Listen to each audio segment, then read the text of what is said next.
بسم اللہ الرحمن الرحیم۔ السلام علیکم۔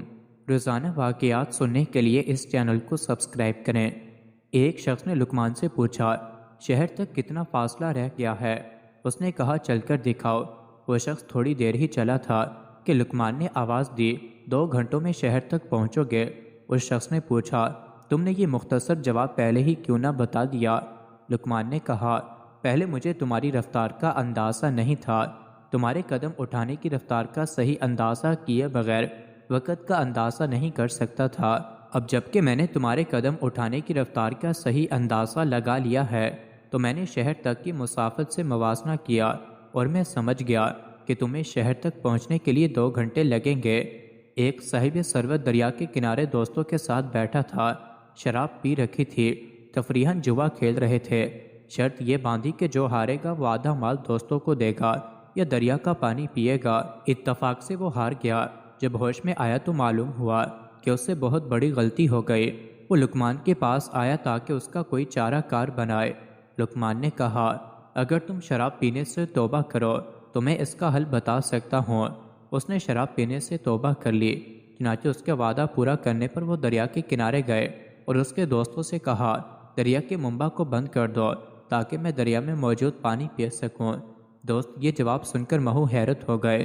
لقمان نے فرمایا، جس مجلس میں ذکر خدا ہو وہاں بیٹھ جا، شاید کہ اس رحمت میں تجھ کو بھی حصہ مل جائے، اور جس مجلس میں تو غفلت دیکھے اس سے دور بھاگ، ایسا نہ ہو کہ تو بھی گرفتار عقوبت ہو جائے۔ یحییٰ بن سعید انصاری سعید بن مسیب کے حوالے سے کہتے ہیں کہ لقمان مصری علاقے کے تھے۔ تنگ دست ہونے کے باوجود اللہ کی طرف سے انتہا درجے کی حکمت سے نوازے گئے تھے۔ معارف مثنوی میں درج ہے کہ حکیم لقمان کے ایک امیر دوست نے کہیں سے تربوز منگوائے۔ وہ حکیم لقمان کو بہت پسند کرتا تھا، اس لیے اس نے حکیم لقمان کو بلوایا اور اس نے تربوز حکیم لقمان کو پیش کیے۔ حکیم لقمان بڑے مزے سے کھاتے رہے اور شکریہ ادا کرتے رہے۔ جب ایک تربوز رہ گیا تو اس امیر آدمی نے کہا کہ اب میں بھی تو کھا کر دیکھوں کہ یہ کتنا میٹھا ہے جو آپ بہت خوش ہو کر کھا رہے ہیں۔ جب اس نے تربوز کھایا تو بہت کڑوا تھا، جسے کھانا تقریباً ناممکن تھا۔ اس نے حیرت سے پوچھا، اے لقمان، آپ کی کیسے کھا رہے تھے؟ انہوں نے جواب دیا کہ دوست، آپ کے ہاتھوں سے سینکڑوں اچھی چیزیں پائی ہیں جن کے شکرانے سے میری کمر جھکی ہوئی ہے۔ مجھے شرم آئی کہ وہ ہاتھ جو مجھے بہت اچھی چیزیں عنایت کرتا تھا، اگر اس سے ایک دن کوئی کڑوی چیز مل گئی ہے تو میں اس سے انکار کیسے کر دوں؟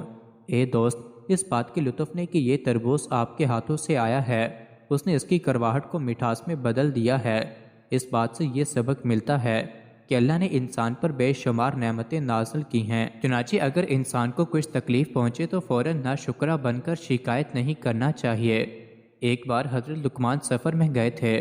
جب واپس آئے تو ان کا ایک ہمسایہ راستے میں ملا۔ لقمان نے اس سے دریافت کیا کہ میرے باپ کا کیا حال ہے؟ اس نے کہا کہ وہ تو خدا کو پیارا ہو گیا۔ لقمان نے صبر سے کہا، میں آج آزاد ہوا ہوں۔ پھر دریافت کیا، میری بیوی کیسی ہے؟ اس نے کہا، وہ بھی چل بسی۔ لقمان کی زبان سے نکلا، آہ میری کمر توڑ گئی۔ اس سے لقمان کا مطلب یہ تھا کہ والدین کی خدمت فرض ہوتی ہے اور بیوی آرام کے لیے ہوتی ہے۔ مزید ایسے ہی ویڈیوز کے لیے چینل کو ضرور سبسکرائب کریں۔